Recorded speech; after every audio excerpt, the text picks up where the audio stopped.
Patuloy na nag-aalburuto ang Bulkang Kanlaon matapos naman ang muli na namang pagbuga nito ng volcanic materials at nagdulot ng ashfall at matinding amoy ng asupre sa maraming mga barangay na saklaw ng Negros Oriental Occidental batay sa ulat ng Provincial Disaster Risk Reduction and Management Office. Apektado rin mga kabombo ang bayan ng Binalbagan, La Castellana, Hinigaran at iba pa.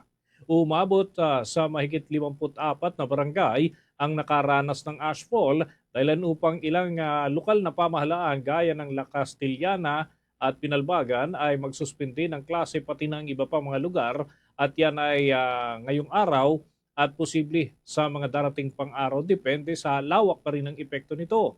Ayon nga sa Philippine Institute of Volcanology and Seismology, isang moderately explosive eruption ang naitala bandang pasado alas 6 ng gabi nitong linggo na naglabas naman ng ash fume na umabot sa 5,000 metro ang taas bago pa napadpad patungo naman ng southeast direction pati na dun sa northeast direction.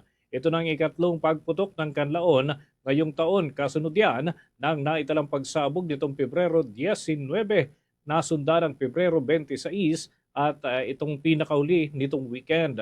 Pinayuhan naman ang mga komunidad malapit dyan sa mga ilog, sapa at iba pang katubigan at lalo na yung malalapit lamang sa may paanan ng bulkan na manatiling mapagmatsyag lalo na kapag may mga naitatalang pag-ulan dahil maaari itong magdulot ng lahar flow.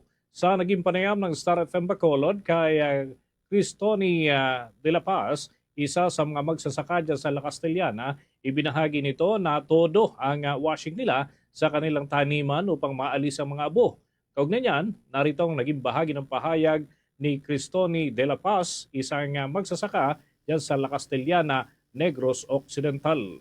Ang ginagawa namin, nagpapatubig po kami o flashing talaga. Yung halaman ay papaliguan hanggat maaari. 2 beses po na pinapaliguan yung dahon at saka yung kanyang mga sanga para po hindi mag-stuck yung abo na galing sa bulkan dahil pag tumigas po yun at matamaan po ng tubig, nagkakaroon po ng reaction. Bagyan ng pahayag ni Cristoni de la Paz, isa sa mga magsasakang apektado ng pagputok nitong bulkan.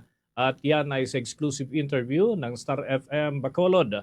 Nananatili naman ang nakataas ang alert level number 2 sa Bulkang Kanlaon na nangangahulugang may mataas pa rin na aktibidad at posibilidad ng bigla ang pagsabog ang naturang bulkan dyan sa Negros Island.